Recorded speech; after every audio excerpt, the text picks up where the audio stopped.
Good oversleep Saturday morning. Yeah, I overslept. Just woke up, got my cigarettes, my first cigarette of the day. Yes, I have not quit. Started working, started smoking. Um, I'll figure out how to quit sooner or later.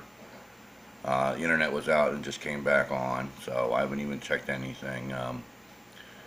Bill gifted me, iBank gifted me very kindly out of the generosity of a set of Corsa, and I was having problems getting the brake pedal to recognize. I got that recognized last night, so that's ready to go. I'll be doing some driver's choice hot laps in that. Still not completely up yet, the internet. Um, I overslept, so my brain's a little fuzzy still. Um, uh, Today's my buddy Brian Zirkle's birthday. For those of you who don't know, Brian Zirkle is Zirkle Murder Works. They were a big deal when they were Tundra Motorsports. They did American Muscle Mod. They helped with that mod on R Factor. They did a lot of stuff for R Factor. He did the Pontiac 2+2 template for the Aero 88 mod. He's done a lot of stuff. He's a good he's a good guy. He's not involved in sim racing anymore, unfortunately. And I don't know if he actually sees this, but if he sees this, happy birthday to you, Brian. You know, it's a good old buddy from over 10 years now. Mm-hmm. Yep, I haven't quit. Went to work, went back to work, went back to the right straight back to smoking. Yeah, bad Tigger. Bad Tigger. And I haven't given my coffee either, so there's that too. And the internet's still not back up, even though it says it is. I'm not getting on any site. I'm going to close that window and open up a new one. Um, and it's still saying it's not back up yet. Oh, lordy. It's going to be a fun day. Your connection was interrupted. Let me go check that. Click, click, click. Nope. Oh, now it's up. Whatever. Anyway, yeah, that's got dark. And my first stop of the day is the Nods. First place I go, last place I go, right before I go to bed. Check and see what everybody's doing.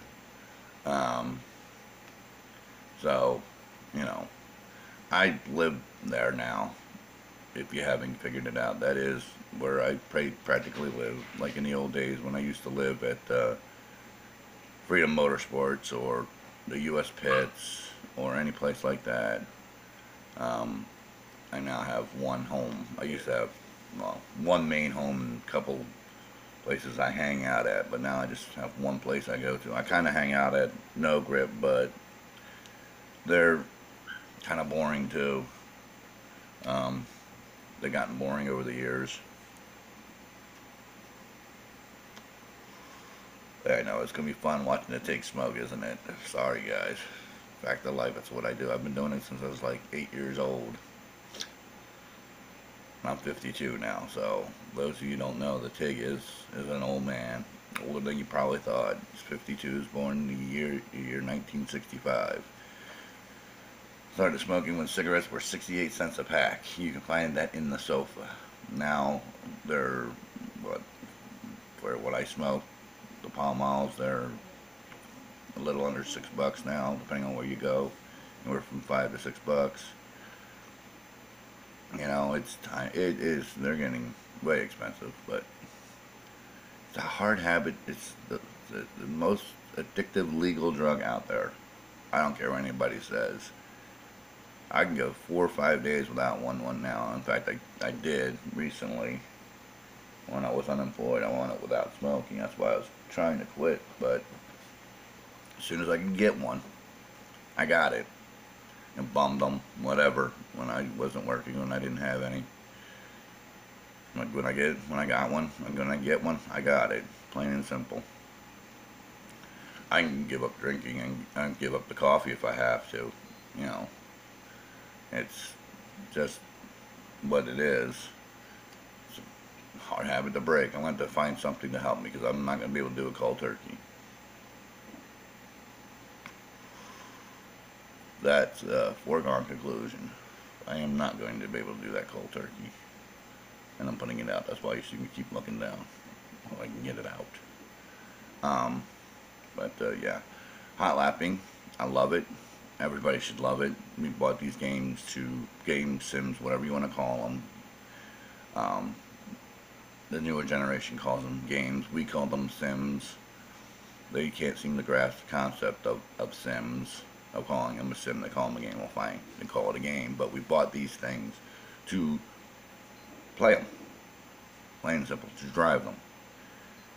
I know it's not as easy to get a wheel these days because now wheels cost $200 to $300. You know, back when I started, you know, this Momo here cost me $89 plus tax. Two of them, $89 plus tax, and it's good, clean wheel. It's getting a little loose in its old age, but it's still, like I said, of course, I took it out last night for a couple laps around Mid-America. Yeah, I downloaded that. They have that. It's the same crappy track that has too many trees because whoever designed it does not know it was built on what was a cornfield, or not a cornfield, but a soybean field before it was a racetrack, and there's nothing there. There's no trees. There's no nothing.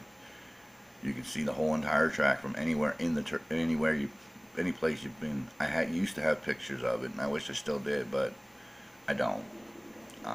I had those at I had the name in my head the other day when I was talking to Bill, and I tried to remember when I was talking to him, and now I forgot. It wasn't Photo Bucket. It was Web Shots. They sent out an email saying that they're gonna, if we don't do something, they're gonna delete all our pictures. Well, it didn't say urgent in the heading, take care of this, or we're changing systems, or blah blah blah. It just looked like an ordinary email. So you know, you get one a week, one or two a week from them every week, and it's your statistics of who looked at your stuff. And I just didn't bother even looking at that one, and then I go show somebody my web shot stuff, and it's gone. Just like when I had all my shots of Knoxville. I had a lot of shots of Knoxville at my 250free.com site. They just up and disappeared, and I lost all those pictures too.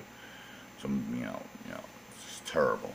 I lost so many good racing pictures because websites decide to shut down or change their policy or whatever. But anyway, it's already been 8 minutes and I haven't even talked. I feel like I haven't talked, but I have been talking this whole time. Anyway, it's just getting up Saturday morning thinking about having to go to work again for another 8 hours of joy. One day off to try to get as many hot lapping done as I can, get, you know, do some work around the house. You know, one day doesn't seem like it isn't enough, and it's not. But it beats sitting around doing nothing because you have no money to do anything. So, you know, you can't win for losing. You gotta work, or you gotta figure out a way of having money come into the house when you're not working, which for a middle-aged man is not as easy to get as it seems for everybody else. At least for me, at least I never figured it out, how to have money coming in the house. Because I'm not disabled in any way, shape, or form. Mentally, maybe, but not on paper. I should get that paperwork done, so maybe I can get it. Anyway, we're going to push back the move, too. We're not going to shoot to get out of here in a couple of weeks. The wife is realizing just how hard it is. So we're not going to move this. We're still going to look. We're still going to keep nosing around, but we're going to stay here for at least another month or two. So figure it out and go from there. And live our lives. Try to anyway. Leave us alone, people. You know, we try to have good days, and we were having a good day, and somebody trampled in our garden, and she was really upset because they trampled some of her prettier flowers that were coming up. It was terrible. I mean, it was bad. And, you know, we were having a good day. We were getting things, we were feeling accomplished, and we were figuring things out, and somebody had to go and do that. But we'll get through that too. So anyway, it's been 10.5 minutes over my time, my self-imposed 10-minute limit. So just get out there, and there's Mr. Harrison right now. So smoke me a kipper, and I'll be back for breakfast.